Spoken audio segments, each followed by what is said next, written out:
Assalamualaikum warahmatullahi wabarakatuh. Alhamdulillah, puji dan syukur senantiasa kita panjatkan pada Allah Subhanahu wa taala, zat yang maha mulia yang telah menurunkan kepada kita Al-Qur'an, dan dengan Al-Qur'an itu Allah mengajarkan kepada kita perkara-perkara yang belum kita ketahui. Dialah Allah, tidak ada Tuhan selain Dia, Dia yang memiliki hati-hati manusia, Dia yang telah membolak-balikkan hati kita, dan kita memohon kepada Allah agar hati kita ditetapkan di atas agama Allah, ditetapkan di atas iman. Dan semoga Allah senantiasa menunjuki kepada kita kebaikan demi kebaikan, kebenaran demi kebenaran sampai dengan akhir hidup kita. Dan sebelum kita mati, mudah-mudahan kita diperkenankan oleh Allah mengucapkan 2 kalimat syahadat. Asyhadu an la ilaha illallah, asyhadu anna Muhammadar Rasulullah. Salat dan salam semoga tercurah dan terlimpahkan kepada baginda Nabi besar Muhammad sallallahu alaihi wasallam. Manusia mulia yang senantiasa kita jadikan sebagai suri tauladan, sebagai contoh, sebagai satu-satunya sumber daripada kebenaran dan kebaikan. Setiap perbuatan-perbuatan beliau adalah pasti contoh yang penuh dengan kebaikan sampai akhir zaman. Dan setiap perkataan-perkataan beliau pasti akan terbukti meskipun mungkin bukan di zaman kita.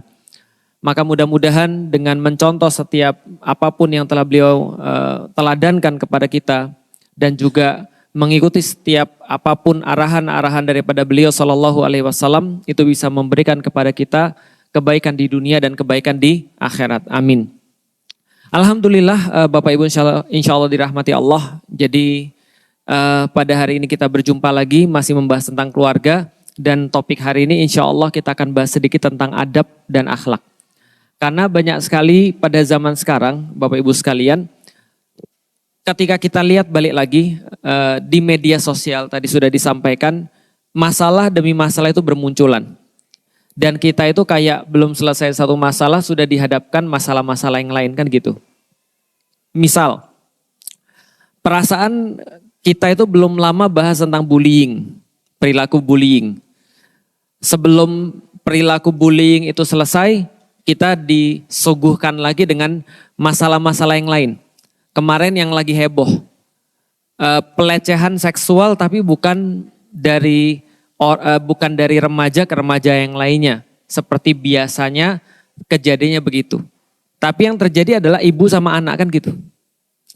Yang kayak gini-gini ini sudah mulai muncul di Indonesia dan bertambah banyak. Karena kenapa? Nanti kita lihat kenapa bisa terjadi seperti itu. Belum lagi selesai, kita disuguhkan dengan berita-berita yang lain. Kita disuguhkan dengan berita LGBT misalnya. Kayak kemarin di daerah Makassar itu, LGBT itu bagiin berkah Jumat. Tahu berkah Jumat? Biasanya kan bapak-bapak tuh yang sering ngantri berkah Jumat ya. Habis Jumatan ada nasi berkah Jumat kan ya. Nah itu di situ dikasih stiker, dikasih kemudian kertas, dikasih kemudian kayak apa ya, segala macam lah yang itu untuk mendukung kepada perilaku LGBT. Dan kalau di Amerika itu saking banyaknya mereka pusing sendiri karena masalah-masalah yang mereka buat. Di barat sana di Amerika LGBT itu mencapai 7%. Dan mereka sudah banyak sekali kerusakan-kerusakan yang sudah dibuat. Termasuk mereka bisa dakwah kepada anak-anak kecil. Jadi kalau di Amerika sana itu anak-anak kelas 6 SD itu dikasih buku-buku tentang LGBT. Mohon maaf ya. Jadi kalau contoh misalnya ya, laki-laki lahir kan punya kelamin laki-laki, betul. Perempuan lahir punya kelamin perempuan. Kalau kita kan gampang ya, kalau ada kelamin laki-lakinya berarti laki-laki. Kalau ada kelamin perempuannya berarti perempuan. Kalau LGBT enggak, mereka akan nanya pada anak-anak SD, bayangin anak SD ngerti apa sih? Bisa dipahami enggak sih? Anak SD kan enggak ngerti apa-apa mesti diarahin ya. Tapi mereka nanya, kalau kalian punya kelamin perempuan, belum tentu kalian perempuan loh. Kalau kalian punya kelamin laki-laki, belum tentu kalian laki-laki loh. Ayo coba bertanya-tanya lagi, kita laki-laki atau perempuan. Itu yang terjadi di sana. Belum selesai lagi LGBT, kemarin kita disaksikan satu hal lagi. Nah, ini saya baca ini. Ini agak sedikit mengkhawatirkan khususnya bagi orang Bogor ya. Bogor juara judi online. Ya. Juara berapa? Juara 1. Tapi bukan Bogor Utara, Bogor Selatan.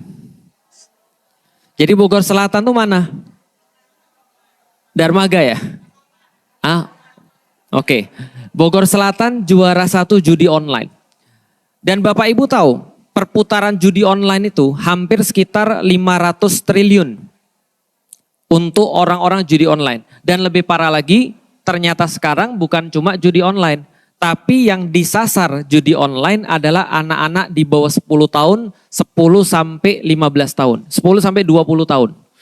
Berapa banyak yang di bawah 10 tahun di Indonesia yang judi online di bawah 10 tahun itu ada 80 ribu anak-anak. Punya anak di bawah 10 tahun ibu-ibu sekalian? Punya. Mereka kalau 10 tahun itu berarti kelas berapa sih? Kebayang anak-anak kelas 4 SD yang paling gede 4 SD pegang HP judi online. Sedangkan yang 10 sampai 20 itu sekitar 400 ribuan lebih yang juga ikut judi online. Artinya apa? Indonesia memang 2045 Indonesia cemas. Bukan emas, tapi cemas. Kenapa kita katakan cemas? Karena gini, kemarin kan kita sudah ada beberapa mungkin yang datang ya, pas acaranya Bu Eli Risman, betul. Itu kan secara sains kita sudah dikasih tahu. Dan kita sudah bahas setiap kali ketika kita kajian, salah satu yang paling penting di dalam Islam adalah akal manusia, betul nggak? Maka semua yang kita bahas tadi, bullying, lalu kemudian pelecehan seksual, lalu LGBT, termasuk yang sekarang judi online, temennya judi online ya pinjol, pinjaman online. Semua itu akibat apa? Semua itu akibat yang namanya kerusakan otak. Yang menjadi kabar baik, kalau anak-anak itu masih ada tahapan selanjutnya perkembangan otaknya. Tapi kalau mereka sudah dewasa, itu rusak, itu lebih sulit diperbaiki daripada anak-anak. Orang anak-anak aja kalau sudah rusak, itu perbaikannya lumayan. Contoh, pernah lihat nggak anak-anak tantrum ketika diambil HP-nya dari tangannya? Ngamuk ya, tantrum. Tantrum itu lebih parah daripada ngamuk. Dia bisa jadi mukul orang tuanya, dia bisa jadi mukulin barang-barang di rumahnya, bisa jadi ngelemparin kemudian segala sesuatu, tantrum. Kenapa tantrum? Karena HP-nya diambil. Itu tandanya otaknya udah rusak. Kenapa kita katakan tandanya otaknya sudah rusak? Karena otak itu ibarat kalau kita naik mobil, itu adalah kalau paling gampang ya remnya, itu paling gampang. Kalau mau agak sedikit detail, akal itu adalah yang nyetirnya. Bisa kebayang nggak? Yang simpel aja ya. Mobil adalah kalau kita bicara tentang otak itu adalah remnya. Berani nggak ngendarain mobil tapi remnya blong? Orang remnya blong itu tantrum karena dia nggak bisa bersikap ngelihat kondisi. Harus hari ini, pokoknya mau sekarang, nggak mau diambil. Ini tantrum namanya, kerusakan otak. Kenapa kerusakan otak terjadi? Karena handphone. Jadi sekarang tuh banyak sekali kerusakan otak. Nih, saya kasih tahu ya. Contoh ya, kerusakan otak yang pertama, ngeklik. Tahu klik? Klik, pencet dan segala macam, itu sudah kerusakan otak. Gimana cara menjelaskannya? Gini, zaman dulu kita ada internet gak? Gak ada. Ibu-ibu dulu bagi raport setiap berapa bulan sekali? Berapa bulan sekali? 4 bulan ya kalau nggak salah ya. Kan catur wulan. Ya kan ya, setiap cawu kan ya. Nah catur wulan, setiap 4 bulan kita bagi raport. Berarti zaman kita nih ibu-ibu sekalian, zaman saya masih mengalami bagi raport. Belum ada digital zaman dulu. Zaman saya atau zaman ibu-ibu sekalian, ingat nggak? Kalau ibu-ibu belajar dengan keras, ibu-ibu nggak dapat hasilnya saat itu juga, benar nggak? Kapan dapatnya? Pas bagi raport. Pas bagi raport, ternyata kita ranking 5, seneng. 5 besar. Atau lihat rapotnya dapat 8 atau dapat 9, senang. Ketika ibu-ibu senang, itu namanya keluar hormon dopamin. Otak mengeluarkan hormon dopamin. Apa itu dopamin? Perasaan senang, itu gara-gara hormon itu. Happy, bahagia, senyum-senyum terus, itu dopamin. Bisa dibayangin ya. Berapa lama untuk dapat hormon itu? 4 bulan. 4 bulan belajar keras, 4 bulan bersabar, 4 bulan gak lihat hasilnya, pas kemudian dapat setelah 4 bulan keluar yang namanya dopamin. Sehat, ibu jadi bahagia, ibu jadi happy. Lalu kemudian belajar lagi 4 bulan lagi ke depan. Lalu dapat dopaminnya lagi kapan? Setelah 4 bulan. Kalau anak zaman sekarang gak perlu nyari nilai lewat catur wulan. Mereka cukup main game, ngelihat angka-angkanya naik, itu dopaminnya keluar. Mereka cukup ngeklik, dapat like, dapat share, dopaminnya keluar. Dan ibu-ibu tahu ketika dopamin keluar rasanya apa? Enak. Rasanya happy. Pengen lagi gak kayak gitu? Pengen. Maka mereka main terus, ngeklik terus, main handphone terus dan segala macam sampai dopaminnya keluar terlalu banyak. Nge-scrolling terus, dopaminnya keluar terlalu banyak, banjirlah otaknya. Ketika banjir otaknya gak fungsi. Pernah lihat pompa? Ya. Jadi kalau kita bicara tentang ketika pompa tadi kerendam, rusak atau enggak? Rusak. Otak manusia juga sama. Ketika otak manusia kerendam, bagian yang rusak pertama kali, ibu-ibu ingat namanya prefrontal cortex itu. Gampangnya gini, kalau terlalu banyak main HP, yang sudah pasti terjadi adalah otak anak-anak itu kebakar. Itu sudah pasti. Kebakar atau tenggelam, ya sama aja. Mau pilih yang manapun sama, yang jelas otaknya rusak. Itu sudah pasti teman-teman sekalian. Sudah apa? Sudah pasti. Artinya pernah ada ahli dari barat ketika mereka meneliti hubungan antara otak anak-anak, ini khusus pada anak-anak ya, otak anak-anak dengan handphone, maka hubungannya sudah pasti bahwa otak anak itu kebakar karena screen time. Jadi mereka nggak ngapa-ngapain, cuma ngelihat screen aja, itu otaknya bisa kebakar. Jadi itu penelitiannya. Dan ketika dia ditanya, jadi kapan waktu terbaik untuk ngasih kepada anak-anak, berapa kira-kira umurnya? Kemarin kan saya kasih penelitian, ada yang bilang 16 tahun.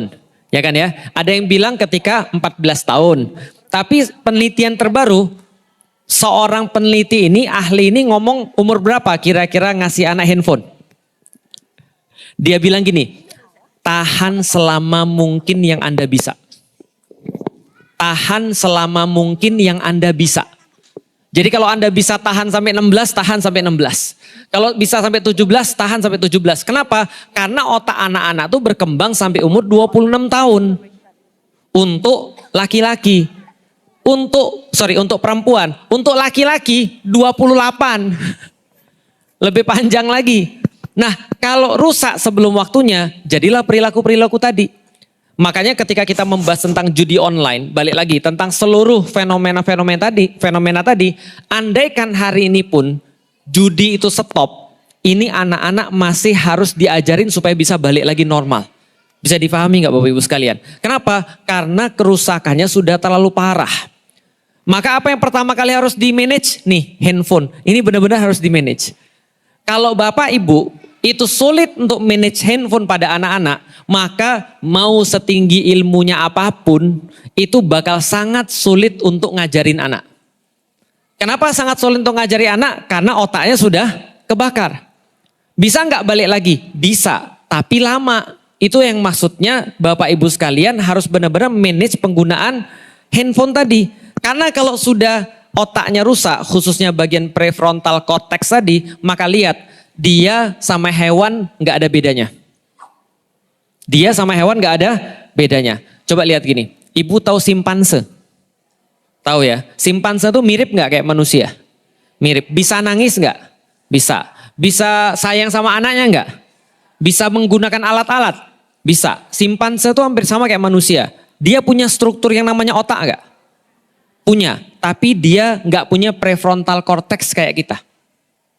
Artinya, kalau seandainya nih dia lagi birahi, lihat dia cowok lagi birahi simpanse ini, lihat cewek yang dia lakukan apa? Kawin. Mau itu ditonton orang dia peduli atau tidak? Nggak peduli, bisa difahami? Jadi prefrontal cortex itu yang membedakan antara kita dengan hewan. Maka Allah sampaikan di dalam Al-Quran begitu. Walaqad dzara'na li jahannama katsiran minal jinni wal insi. Lahum qulubu la yafqahuna biha. Banyak di antara manusia dan jin masuk pada neraka. Kenapa? Mereka punya akal tapi tidak dipakai. Mereka punya pikiran tapi tidak digunakan. Lalu kemudian di ujungnya Allah katakan apa? Ulaika kal an'am balhum adol. Mereka kalau sudah kehilangan akal, itu seperti apa? Seperti binatang ternak, bahkan lebih rendah. Berarti apa yang harus dijaga benar-benar kalau kita mau ngajarin orang? Akal. Kalau akalnya betul, insya Allah ada chance kita ngajarin orang. Kalau akalnya sudah rusak, itu berbahaya. Nih contoh ya, kita coba bahas satu persatu. Misal ya, judi online. Kenapa orang mau judi? Kira-kira kenapa orang mau judi? Jawabannya betul, otaknya rusak. Itu jelas.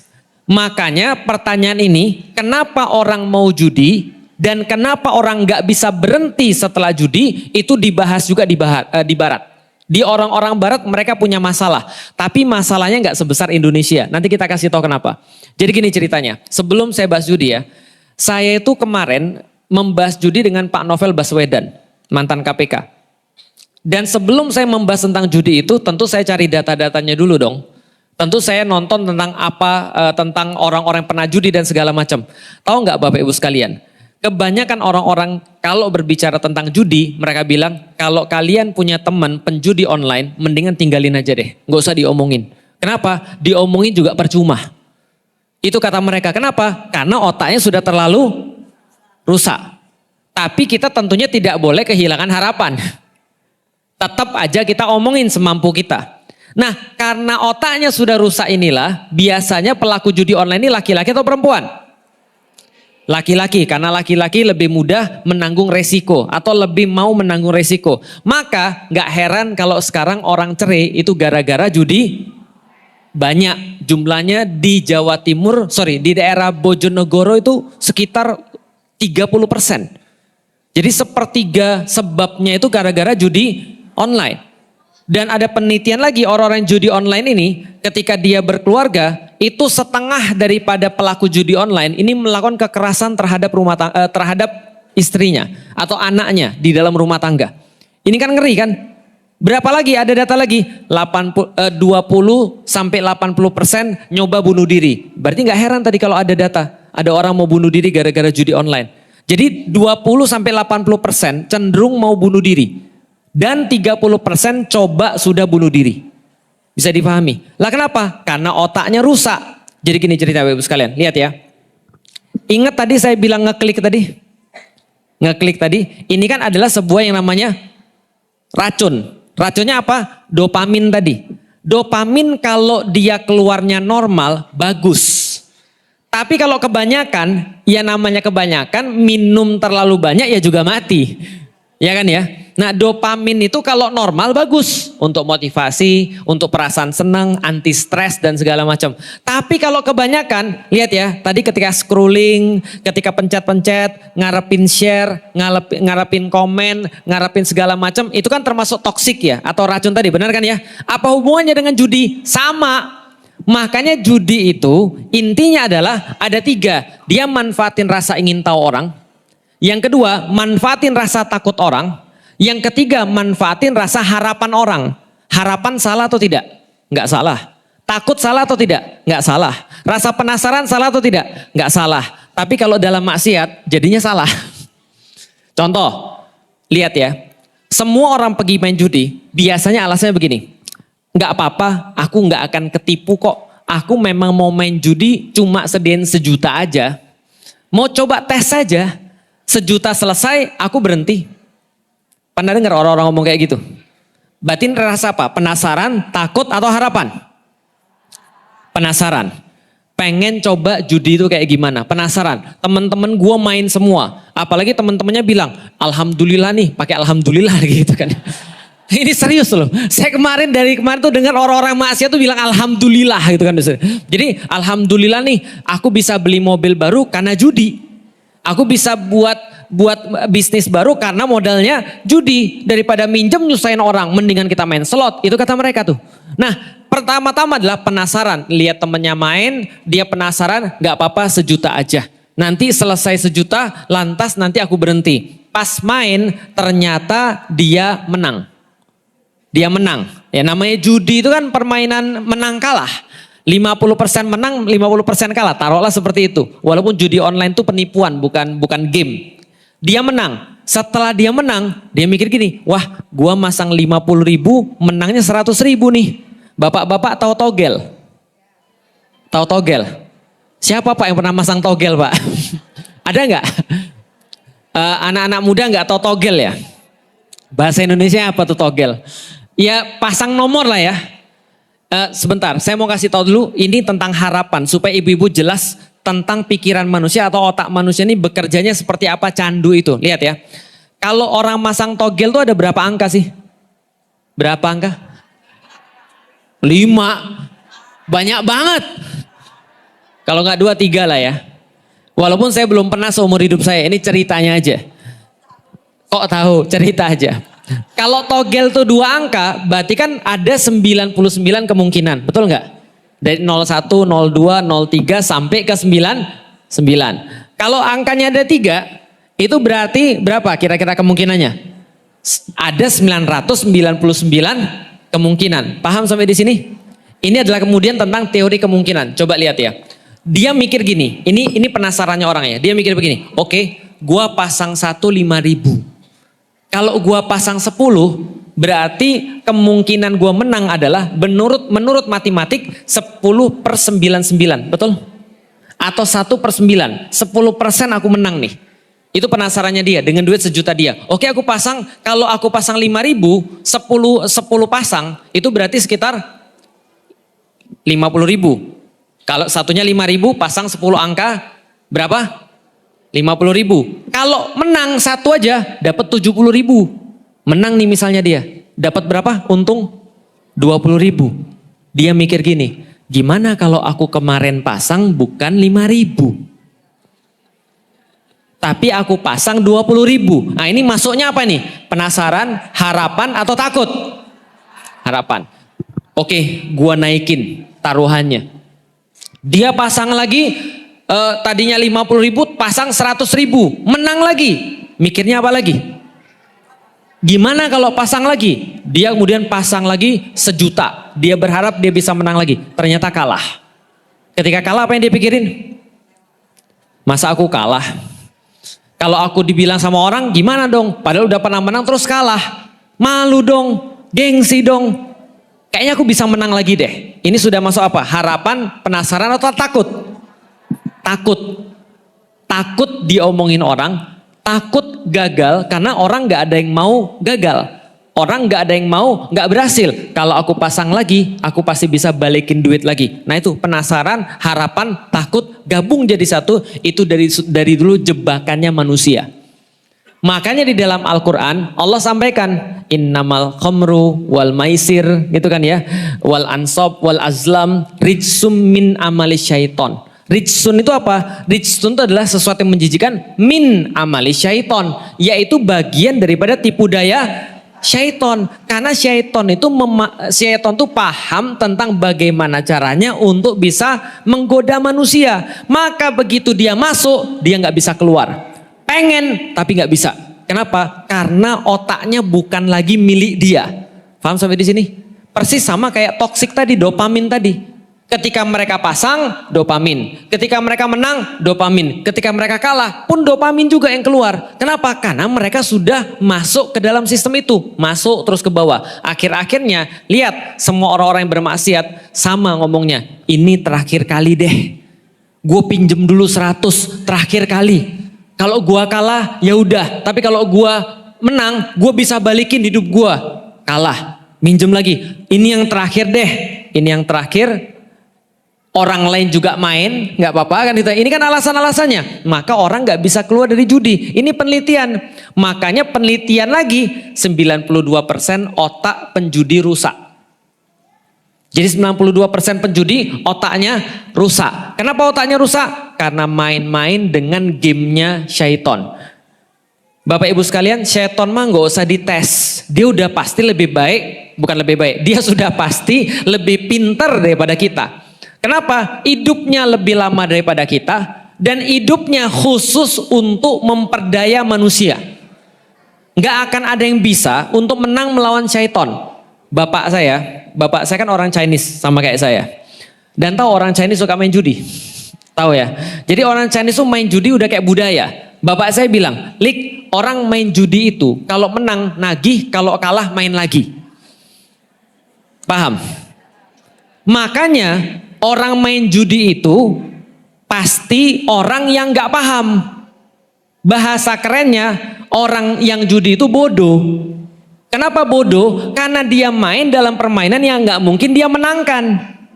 Kalau saya pinter dan jahat, saya nggak milih jadi penjudi. Milihnya apa? Bandar lah. Itu kalau pinter dan jahat ya. Lah kalau bodoh dan jahat, itu main judi. Lalu kemudian ada yang bilang, enggak Ustadz, itu ada yang menang kok. Bapak saya komentar lagi ketika ada yang menang. Bandar itu bukan takut kalau ada orang menang. Bandar itu takut kalau ada orang berhenti main judi. Bisa dipahami. Karena selama dia main, bandar pasti bisa dipahami Bapak Ibu sekalian. Gak ada, ya ini kan udah dari dulu diomongin. Gak ada orang kaya dari judi. Ya Roma Irama juga sudah ngomong gitu. Sudah ngomong bahwa ini adalah perbuatan yang salah. Tapi kenapa orang gak bisa berhenti? Karena otaknya rusak tadi. Nah itu kenapa Indonesia juara 1 judi online. Kenapa? Literasi Indonesia itu sangat parah.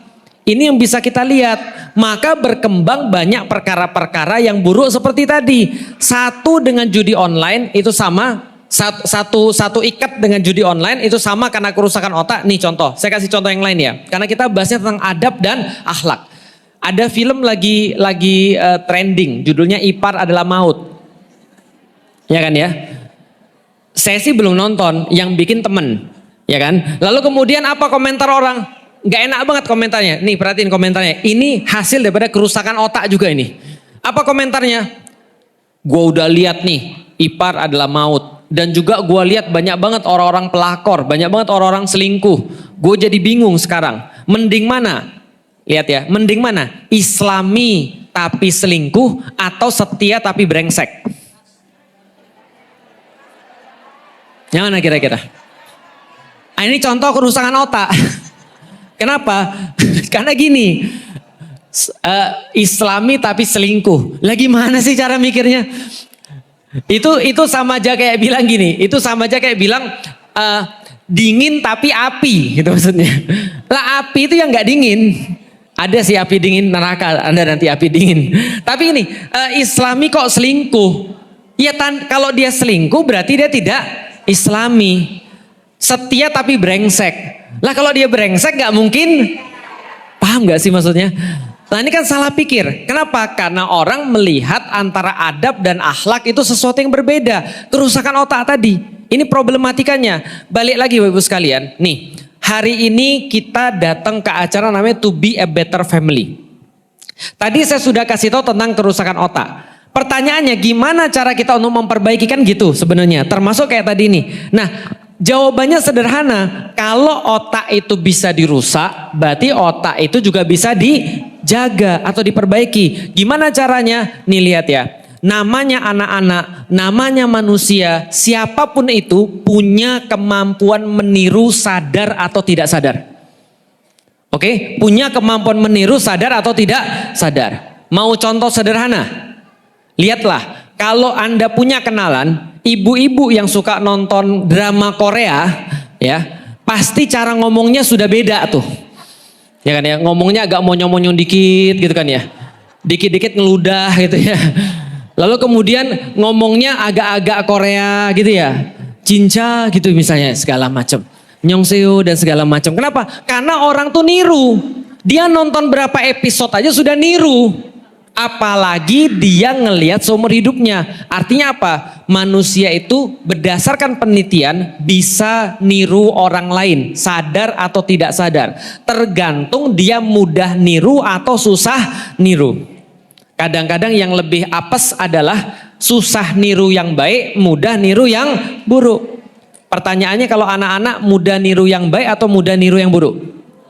Buruk. Makanya ibu-ibu datang ke sini, ke kajian To Be Better Family, mungkin gak langsung pinter, tapi minimal apa yang didapat dari sini itu bisa mengubah ibu-ibu sekalian. Yang nantinya ibu-ibu ketika berada di tempatnya sendiri-sendiri, di rumahnya sendiri-sendiri, jelas jadi orang yang berbeda daripada ibu-ibu gak tahu. Jadi gini ya, Kalau ibu-ibu nggak pernah datang sini dan nggak pernah tahu bahwa otak tuh bisa rusak dan terutama rusaknya gara-gara apa? Handphone, maka ibu-ibu akan merasa baik-baik saja ketika ngasih handphone ke anak-anak. Tapi minimal dari sini, setiap kali ibu mau ngasih handphone ke anak-anak, ibu pasti merasa bersalah. Paham maksudnya? Gue lagi mau ngerusak otak anak nih, walaupun masih dikasih nih, tapi merasa bersalah. Gue lagi ngerusak otak anak gue nih. Kenapa? Besok kalau dia berbuat sesuatu yang salah, bukan salah mereka, tapi salah siapa? Salah saya. Kalau mereka teriak-teriak, mereka impulsif, mereka nggak mau dengar nasihat, mereka marah-marah terus, salah siapa? Salah saya. Minimal kalau sudah datang dari sini, udah bisa niru dan nantinya bisa ditiru sama orang lain. Minimal dulu seperti itu Bapak Ibu sekalian. Karena masalah ini, masalah adab dan akhlak, ini masalah sesuatu yang berbeda. Bedanya apa? Nih, coba kita peres ya dari pernyataan tadi. Islami tapi selingkuh atau setia tapi brengsek. Lihat ya. Adab itu adalah hasil pendidikan. Makanya namanya takdib. Takdib artinya adalah mendidik. Mendidik seperti apa? Contoh, Dek, kalau besok makan 3 gorengan berarti bayar 3 gorengan. Jangan makan 3 bayar cuma 2. Itu namanya kita lagi mendidik anak kita sifat jujur. Walaupun gak ada orang, kamu tetap harus jujur. Kenapa? Orang jujur dimanapun pasti kepake. Itu kita lagi mentakdib anak kita sifat jujur. Lagi makan lari-lari. Dek, ayo duduk. Duduk yang rapi, yuk kita makan. Jangan lari-lari. Itu kita lagi mentakdib anak kita untuk hormat. Ada ketemu orang, salim sama bapak misalnya, salim sama ibu, salim sama tante. Kita lagi mendidik anak kita untuk punya sopan santun. Kalau ngomong jangan teriak. Kita lagi didik anak kita sopan santun. Itu takdib. Kalau akhlak itu beda. Akhlak adalah sebuah sikap dalam ibadah. Atau hasil daripada atau sikap yang dihasilkan dari ibadah, itu namanya akhlak. Contoh misalnya ya, kalau sholat tanha anil fahsyai wal munkar, sholat itu akan menghasilkan akhlak, bukan adab. Karena adab hasil pendidikan, sedangkan akhlak hasil apa? Ibadah. Artinya kalau ada orang sholat setelah itu dia nonton film porno, atau dia sholat setelah itu dia selingkuh, berarti yang gak benar akhlaknya atau ibadahnya? Akhlaknya gak benar gara-gara ibadahnya juga gak benar. Maka kalau kita ngarepnya akhlak, maka ibadahnya harus benar. Karena ibadah benar pasti menghasilkan akhlak. Berarti ada gak Ustadz kalau orang beradab tapi tidak berakhlak? Banyak. Makanya ada banyak orang jujur tapi tidak punya akhlak. Ada banyak orang sopan tapi tidak punya akhlak karena tidak beribadah. Sebaliknya ada nggak Ustadz? Ada juga. Ada orang-orang punya akhlak tapi dia nggak punya adab. Ada juga. Contoh nih misalnya, dia sholat dengan baik, tanha anil fahsyai wal munkar. Dia nggak berzina, dia nggak menipu, dia nggak berbuat buruk, tapi nyebelin. Ada nggak? Ada. Tapi nggak punya etika. Ada nggak? Ada. Kalau ngomong buat orang marah, ada nggak? Ada. Nah ini namanya akhlak nggak ada adab. Lah kita pengennya apa? Dua-duanya. Maka pertanyaan tadi jadi aneh. Karena kenapa? Karena kalau kita didik anak kita dengan beradab dan berakhlak, maka jadinya dia pasti setia dan tidak selingkuh. Bisa dipahami, juga tidak brengsek. Gitu maksudnya. Kenapa? Karena itu adalah pendidikan. Nah, pertanyaannya bagaimana cara mendidiknya tadi? Cara paling mudah tadi adalah pertama, jauhkan yang merusak otak. Jauhkan yang merusak otak. Oke, kalau gitu sekarang kita coba jelasin lebih lanjut tentang hormon ya. Hormon dopamin tadi dapatnya dari mana? Dari ngeklik, dari nonton segala sesuatu yang menghasilkan, ingat baik-baik di kepala, yang menghasilkan rewards atau hadiah. Itu dapatnya dopamin. Contoh, ibu ngasih anak ibu sepeda. Itu apa? Dapat apa? Dopamin. Rewards instan itu dopamin. Pujian itu dopamin. Tapi anak zaman sekarang itu sudah nggak perlu dipuji-puji lagi. Kenapa? Udah kebanyakan dopamin dari handphone. Maka harusnya handphonenya dihilangkan, ibunya yang muji. Itu baru benar. Dopamin ini merusak. Apalagi kemudian aktivitas-aktivitas berbahaya yang memunculkan dopamin. Pornografi. Apa? Pornografi. Jangan biasain anak-anak lihat pornografi. Itu yang kedua. Yang ketiga, makanan. Makanan juga sama tuh. Itu membuat rusak anak-anak. Hati-hati. Makanan-makanan yang haram. Narkoba. Itu mempengaruhi otak langsung. Ya kan ya? Dan apa yang semisal dengan narkoba? Ya, kata para peneliti, mohon maaf kalau nggak setuju, saya juga belum bisa untuk total menerapkan itu. Gula. Gula itu pengaruhnya kemana? Pengaruhnya ke otak. Terakhir kali ada penelitian, jadi gini ceritanya. Diteliti, jadi gini penelitiannya. Ada boneka. Lalu para peneliti itu bilang gini pada suami istri. Kalau kamu lagi kesal sama pasanganmu, boneka ini ditusuk 1 jarum. Ditusuk 1 jarum, kayak boneka voodoo gitu, tahu kan ya?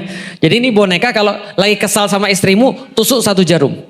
Ternyata diteliti beberapa banyak pasangan suami istri. Setelah diteliti, pas mereka dapat sebulan ke depan, itu jarum semua tuh bonekanya.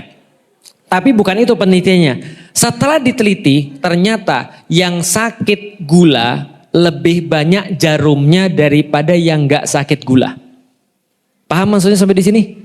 Artinya apa? Gampangnya, Anda mengkonsumsi terlalu banyak gula, itu berpengaruh ke emosi.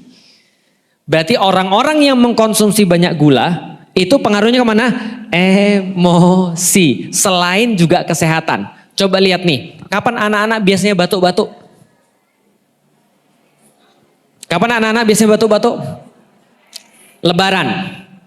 Pas lebaran, jalan-jalan ke rumah orang. Di situ adanya apa? Minuman bergula semua dan makanan bergula semua. 2 hari langsung jatuh sakit. Sudah ada penelitiannya.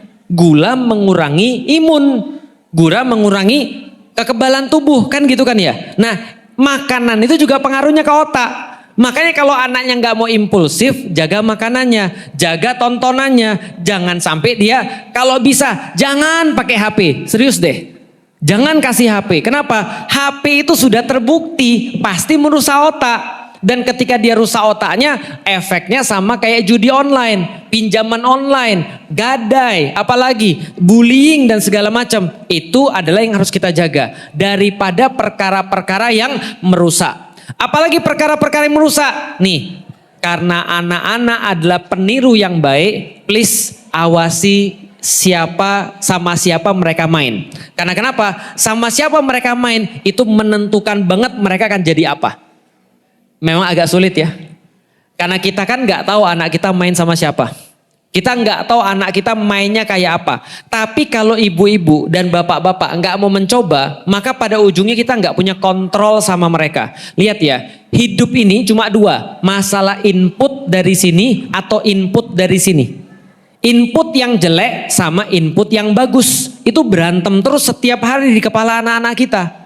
Lah kalau anak-anak kita nggak tahu dia main sama siapa, kita pun nggak pernah nyontoin sesuatu pada dia, kira-kira hasilnya gimana? Ya udah pasti yang sono yang menang. Dan ini yang kejadian pada anak-anak pada umumnya. Anak-anak pada umumnya nggak pernah dapat input yang bagus dari orang tuanya, tapi senantiasa dapat input yang buruk daripada yang lain. Itu masalahnya. Maka ibu-ibu sekalian, belajar Islam itu untuk apa? Untuk menunjukkan pada anak-anak di rumah. Kalau mereka masih di rumah. Kalau mereka sudah tidak di rumah lagi, nah itu baru masalah selanjutnya. Banyak orang-orang yang datang, Ustadz anak saya begini, Ustadz anak saya begitu, Ustadz anak saya begini. Tapi umurnya sudah berapa? 20. Nah, ini sudah agak susah. Kenapa? Bayangin ya, otak itu nggak rusak sehari. Adab nggak dibentuk sehari. Akhlak nggak dibentuk sehari. Kalau akhlaknya sudah buruk, adabnya sudah salah, otaknya sudah rusak, memperbaikinya itu perlu waktu. Kadang-kadang bulanan, kadang-kadang tahunan. tergantung seberapa rusak otaknya itu. Ngomong-ngomong tentang judi online, misalnya kita ambil contoh, di antara banyak orang-orang yang terjebak judi online, kebanyakan di antara mereka stres, ngibulin bapak ibunya, bohong, rusak rumah tangganya dan segala macam. Saya cuma tahu beberapa yang selamat daripada judi online. Dan salah satu yang selamat dengan cerita yang bagus, berapa dia terjebak di judi online? Berapa tahun? 15 tahun. Bisa kebayang 15 tahun? Berarti kalau anak itu kejebak judi online 20 tahun, berarti dia baru beres umur berapa? 35 tahun. 35 tahun saya sudah punya anak 2. Sudah punya anak 3 saya. 4. Lupa saya. Saya udah punya anak 4. 35 tahun. Artinya apa? 15 tahun hidupnya hilang. Gara-gara apa? Gara-gara judi. Itu pun bisa selamat, kenapa? Tahu nggak? Karena bapak ibunya sabar. Kalau saya mungkin nggak sesabar itu. 15 tahun selalu minta duit ke bapak ibunya, ngutang ratusan juta dibayarin bapak ibunya lagi, ngutang miliaran dibayar lagi oleh bapak ibunya, sampai di ujung zaman saking kemudian bapak ibunya itu ngelihat dia nggak benar-benar, bapak ibunya cuma bilang, kamu nggak usah kerja, kamu nggak usah ngapa-ngapain, mending kamu nggak usah judi aja udah bagus. Kenapa bapak ibunya bisa bilang begitu? Karena dia nggak kerja tapi judi, habisnya lebih banyak daripada dia kerja dapatnya. Bisa dipahami maksudnya? Lah kalau orang kerja, UMR Jakarta berapa? 6 juta. 6 juta kali 12, setahun dia bisa habis berapa? Setahun dia dapat berapa? Paling 80 juta, taruhlah sama bonus 100 juta kalau UMR. Tapi kalau dia judi, itu 2 pekan bisa 200 juta hilang. Artinya orang ini nggak ngapa-ngapainnya dikasih makan masih lebih untung kan ya? 15 tahun, ada yang 8 tahun, ada yang 10 tahun. Paham nggak sih orang kalau kecanduan tuh udah kayak apa? Orang kalau kecanduan, bahkan di antara orang-orang nih, ada yang namanya grup penyintas judi online. Penyintas tuh maksudnya gini, yang sudah sembuh bawa yang lain agar bisa sembuh juga. Tapi semua di sana ujungnya ada yang balik lagi juga. Kenapa? Mereka bilang orang kalau sudah kecanduan, nih ini ingat baik-baik ya, kalau sudah punya anak, ini jaga benar-benar daripada otaknya rusak. Mereka bilang gini, kalau otaknya sudah rusak, sudah kecanduan, maka cuma mungkin 2 hal. 1, balik lagi, atau sembuh mati. Paham maksudnya? Jadi sembuh totalnya kalau apa? Kalau mati. Berarti seumur hidup terapi. Karena kalau berhenti terapi bisa balik lagi. Itu bahayanya kalau otaknya udah rusak, apalagi sudah di atas 26 tahun. Itu susah lagi beresnya. Makanya di dalam Islam itu kita dikasih tahu umur berapa kita benar-benar harus firm, harus benar-benar tahu tentang tujuan hidup kita. 40 tahun. 26 tahun sudah dilatih. Dilatihnya dari apa? Dari awal 7 tahun, 10 tahun disuruh sholat. Untuk itu kita belajar keluarga. Karena kenapa? Ingat Bapak Ibu sekalian, kalau Anda nggak pernah belajar tentang bagaimana Islam mengatur keluarga, maka Anda pasti dirusak. Itu sudah pasti. Syaiton itu nggak main-main. Syaiton itu udah janji sama Allah. Artinya apa? Kalau kita normalnya jadi manusia itu rusak. Normalnya jadi manusia apa? Rusak. Nggak ada, normal tuh nggak ada. Apalagi di zaman sekarang. Zaman dulu ada orang promosi LGBT terang-terangan? Nggak ada. Zaman dulu ada kasus ibu bikin video video yang nggak bagus sama anaknya? Nggak ada. Zaman dulu ada orang-orang bunuh orang terus di videoin, ada? Nggak ada. Tapi zaman sekarang ada. Makanya untuk itulah pengajian tuh harus lebih sering. Maksudnya lebih sering itu adalah pengajian tuh harus lebih serius. Karena zaman dulu juga pengajian nggak sebanyak ini. By the way, ngomong-ngomong, pemerintah ketika ngelihat judi online semakin merajalela kayak gini, apa solusinya? Ujung-ujungnya nyuruh pemuka agama, kan gitu. Padahal ketika ada yang baik-baik, pemuka agama nggak dilibatin. Tapi ketika sudah ada masalah, baru pemuka agama. Padahal kemarin ya, coba kita lihat ya. Memang ini masalah kita, tapi ya udahlah ya. Cuma pengen ngasih tahu aja Bapak Ibu sekalian. Coba bayangin, judi online tuh sudah terdata atau belum? Sudah. Menkominfo sudah ngeblokin situsnya belum? Sudah. Katanya ada 500 ribuan situs sudah ditutup. Tapi semua orang yang main internet tahu satu situs tumbang atau satu apps tumbang itu bisa diganti dengan satu klik ada 1000 apps. Itu gampang banget. Maka kalau cuma ngeblokin app sama situs itu nggak serius. Harusnya apa? Kemarin kita ngomong sama Pak Novel Baswedan, dia bilang kalau andaikan pemerintah mau, itu rekening itu bisa dilacak. Kepada siapa itu orang sudah tahu. Masalahnya kita itu bukan bisa atau tidak bisa, tapi mau atau tidak. Sampai kita iseng-iseng nanya, kalau andaikan negara ini mau nanganin judi online, berapa lama beres? Kira-kira berapa lama? Berapa lama dikasih tahu? Seminggu bisa beres. Karena data-datanya sudah jelas, rekeningnya sudah jelas, aliran duitnya sudah jelas kemana. Berarti karena belum bisa, atau bukan belum bisa, belum mau, ya sekarang tergantung Bapak Ibu sekalian. Sekarang tergantung kita sebagai komunitas. Mau nggak kita itu untuk memperbolehkan orang-orang kayak gini? Kalau sudah satu dibolehin, yang kecil dibolehin, maka tunggu tinggal yang besar muncul. Kemarin tuh di Medan, ada orang ngelaporin judi di tetangganya. Tahu hasilnya apa? Rumahnya dibakar, dia sama keluarganya kepanggang di situ. Masalahnya Bogor ini judi online nomor berapa? Dan mungkin ada anak-anak kita juga pelakunya, tetangga-tetangga kita juga pelakunya. Lah kalau itu dibiarin terus mereka yang tambah kuat, yang dibakar kita bukan mereka. Ingat ketika zamannya Nabi Lut, ketika kita sekarang nih di Indonesia, kita nggak suka sama LGBT, kita nggak boleh LGBT, mungkin kita masih banyak. Tapi di zamannya Nabi Lut nggak setuju dengan LGBT, Nabi Lut yang kena usir. Bisa dipahami Bapak Ibu sekalian. Nah itulah pentingnya amar ma'ruf nahi munkar. Artinya kita kembali lagi soalan keluarga. Keluarga itu memang gak mudah.